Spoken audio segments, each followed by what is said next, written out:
오늘 이 아침 우리가 함께 묵상할 말씀은 요한복음 20장 24절에서 29절까지의 말씀입니다. 이 말씀 함께 읽고 오늘 우리에게 주신 하나님의 말씀의 은혜를 함께 나누도록 하겠습니다. 12제자 가운데 하나로서 쌍둥이라고 불리는 도마는 예수께서 오셨을 때 그들과 함께 있지 않았다.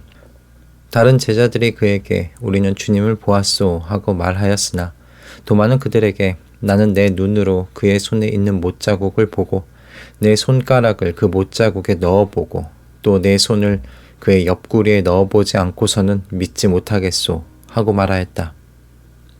여드레 뒤에 제자들이 다시 집 안에 모여 있었는데 도마도 함께 있었다.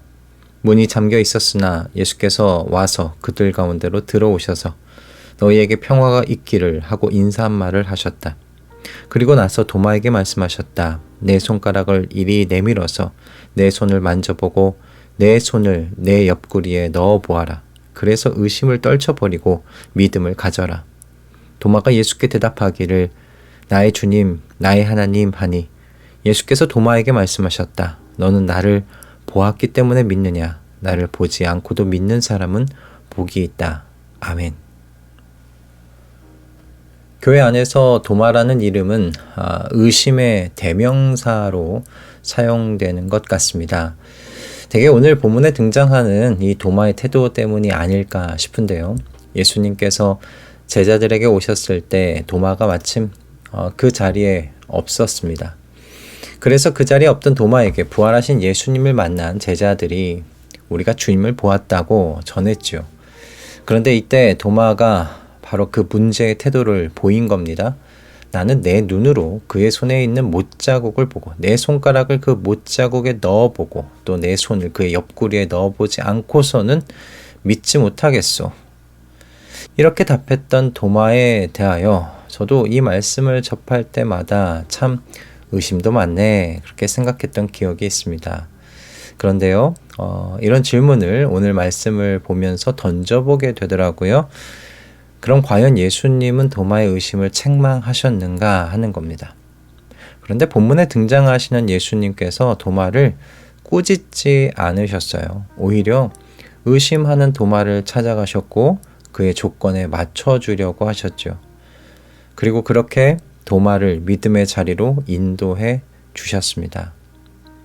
이 아침에 저는 저희가 이 본문을 통해서 의심하는 자를 어떻게 대해야 하는지 예수님의 마음을 살펴보면서 배우고 싶습니다. 그리고 우리 자신들의 가진 의심, 이거 어떻게 다루고 또 의심하는 이웃을 어떻게 품어야 하는지도 함께 생각해 보게 되는 아침이 되었으면 좋겠습니다. 앞에서 저희가 읽은 25절의 말씀대로요, 도마의 요구는 상당히 구체적이었어요. 보는 것만으로는 부족하다는 것입니다. 손가락으로 못자국 만져보고 손을 옆구리에 넣어봐야 나는 믿겠다. 그런 태도였지 않습니까? 도마가 참 의심이 많은 사람이구나 싶겠지만 사실 좀 찾아보면요. 여러분 도마만 의심을 가진 사람은 아니었어요. 누가복음 24장 11절을 보시면 막달라 마리아가 예수님의 부활 소식을 전하는 장면이 등장합니다. 그런데 제자들이 어떻게 반응했냐면요. 이렇게 11절 누가복음 24장 11절에 기록되어 있습니다. 그러나 사도들에게는 이 말이 어처구니 없는 말로 들렸으므로 그들은 여자들의 말을 믿지 않았다. 제자들은요 여인들의 말을 의심했습니다. 마가복음 16장 11절에서도 똑같이요. 제자들이 여인들의 말을 믿지 않고 의심했다고 기록하고 있습니다. 그러니까 다른 제자들도 똑같이 처음에는 의심했어요. 믿지 않았어요. 그러니 도마의 의심, 여러분 부자연스러운 게 아니라 자연스러운 겁니다. 그 자리에 없었으니 의심했던 겁니다. 다만 조금 더 도마가 정직하게 자신의 의심을 솔직히 표현했을 뿐인 거죠. 그래서 우리가 도마에게서 배워야 할 점이 있습니다. 여러분 도마는요 믿는 척하지 않았어요. 자기를 제외하고 모든 제자들이 예수님의 부활을 증언하는 상황이었지 않습니까? 그 상황 속에서 의심하는 태도를 정직하게 드러낸다는 것, 그거 고수한다는 것 쉽지 않은 일이라고 저는 생각합니다. 오히려 그러냐고 나는 보지 않고도 믿을 수 있다고 그렇게 스스로를 과장할 수도 있는 그런 기회로 삼을 수 있지 않겠어요? 그런데 도마는 정직하게 나는 보지 않으면 믿을 수 없다. 저는 그렇게 솔직하게 고백한 거라고 생각이 들었습니다. 성도님들 사이에 신앙생활을 오래 했는데 이런저런 종류의 의문을 품으면 가지고 있으면 안 될 것 같아서 아직도 그런 질문 품고 있냐고, 아직도 그런 질문 해결되지 않았냐고 그렇게 말을 들을 것 같아서, 아니면 다른 사람들 앞에서 그런 모습들이 믿음 없어 보일까봐 내 안에 있는 의심을 꽁꽁 숨겨두는 분들 계실런지 모르겠습니다. 여러분, 도마에게서 배워야 합니다. 숨기지 마십시오. 정직하게 의심을 드러내실 수 있게 바랍니다. 빛 가운데로 그 의심을 드러내시는 겁니다. 오히려 정직하게 예수님 앞으로 그 질문을 가지고 나아가시기 바랍니다. 솔직한 질문에 예수님께서 솔직히 응답해 주실 겁니다. 여러분, 예수님께서 어떻게 응답하셨는지를 보세요. 26절과 27절을 보시면 예수님께서 제자들 사이로 또 찾아오시는 걸 보게 됩니다. 나머지 제자들은 만나셨으니까 예수님께서 이렇게 찾아오시는 건 아마 이 한 사람, 의심하는 도마를 만나시기 위해 다시 오신 것이 아닐까 싶어요. 그런데 도마를 보시고 나서 왜 너는 의심하느냐고 책망하지 않으십니다. 책망이 아니라 평화를 먼저 말씀하시고 도마가 요구한 조건을 그대로 충족시켜 주시는 것을 보게 됩니다. 내 손을 만져보고 너의 손을 내 옆구리에 넣어봐라. 그래서 의심을 떨쳐버리고 믿음을 가져라. 이렇게 말씀하지 않으십니까? 나의 부활을 본 나머지 제자들이 그렇게 증언했는데 어떻게 의심할 수 있느냐? 그리고 그런 것들 요구하면 안 되지. 그렇게 말씀하시는 것이 아니라 도마의 그 의심의 눈높이로 내려와 주시는 거예요. 그리고 도마의 모든 조건에 맞춰 주십니다. 여러분, 이것이 은혜 아닌가요? 약한 믿음을 책망하지 않으시고 약한 자의 수준에 맞춰 내려오시는 이것이 저는 은혜라고 생각합니다. 과연 하나님은 꺼져가는 심지를 꺼트리시고 상한 갈대를 꺾으시는 분이 아니세요. 그것을 회복시키시는 하나님이십니다. 그렇게 예수님은 도마를 의심의 상태에서 믿음의 자리로 이끌어 내오십니다. 불신앙의 자리가 아니라 믿음의 자리로 초청하십니다. 우리가 믿는 주님이 여러분 바로 이런 주님이십니다.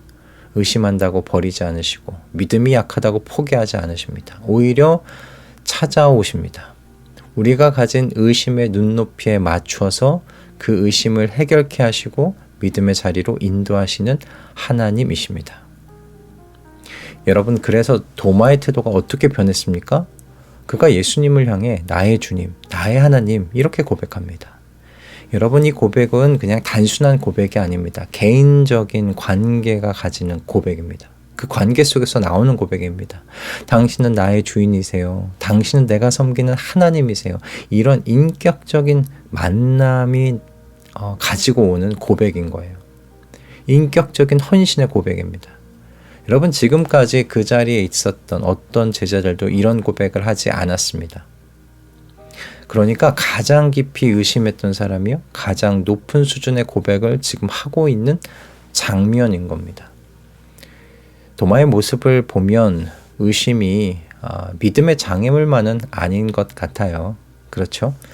도마를 보면 정직한 의심은 더 깊은 믿음으로 가게 하는 불쏘시개가 될 수 있겠구나 생각이 듭니다.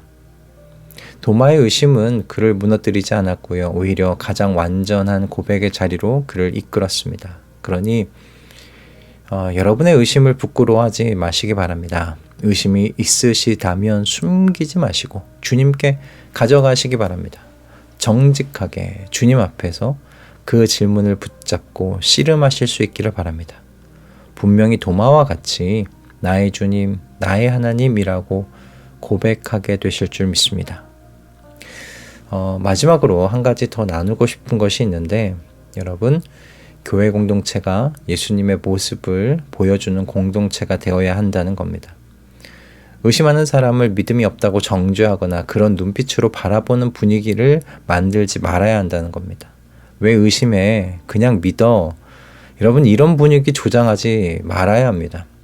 예수님도 하지 않으신 일을 그분의 몸인 교회가 해서야 되겠습니까? 의심하는 사람들을 품는 교회 공동체가 됩시다.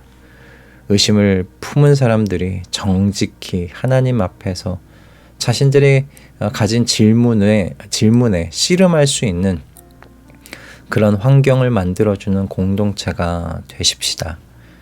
예수님이 도마를 대하신 것처럼 교회도 의심하는 사람들을 품는 교회가 되어서 결국 그 의심을 품었던 사람들이 나의 주님, 나의 하나님이라고 고백하는 자리로 나아가도록 그들의 등을 밀어줄 수 있는 교회 되어야 하지 않겠습니까? 여러분, 그런 교회를 꿈꾸시고 그런 교회를 소원하실 수 있기를 바랍니다. 그리고 이런 교회를 꿈꾸며 기도하시는 우리 말씀동행 식구들이 다 되시기를 이 아침 주님의 이름으로 축복합니다. 기도하겠습니다. 주님, 의심 많았던 도마를 은혜로 품으시고 그의 의심의 수준에 맞춰 낮아지신 주님의 은혜를 찬양합니다. 주님, 저희 안에 있는 의심을 탓하지 않으시고 오히려 믿음의 자리로 나아오라 격려하시는 주님을 저희가 닮기를 소원합니다. 저희가 의심을 품은 사람들을 그러므로 도울 수 있는 역량을 가질 수 있도록 인도하여 주시고 우리의 교회들이 의심하는 사람들을 품는 교회 공동체가 될 수 있도록 은혜 내려 주시옵소서. 그래서 교회들 안에서 나의 주님, 나의 하나님이라고 고백하는 사람들이 끊임없이 나올 수 있도록 주님 저희들 안에서 일하여 주시옵소서. 예수 그리스도의 이름으로 기도드립니다. 아멘.